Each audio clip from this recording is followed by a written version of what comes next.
1987లో ఐక్యరాజ్య సమితి June 26ని drug వ్యతిరేక దినంగా నిర్వహించుకోవాలని నిర్ణయించారు.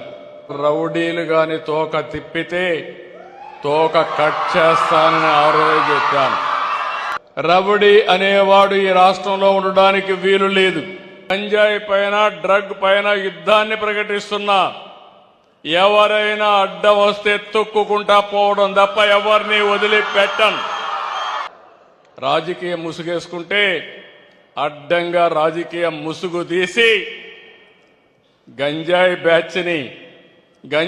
బ్యాచ్కి సహకరించిన వాళ్ళని ఎట్లా ట్రీట్ చేయాలనో ట్రీట్ చేసి ప్రజలకు సేఫ్టీ ఇచ్చే బాధ్యత నాదని మరొకసారి మీ అందరికీ హామీ ఇస్తున్నా. ఎవడైనా సరే ఆడబిడ్డల జోలుకొస్తే అదే చివరి రోజు.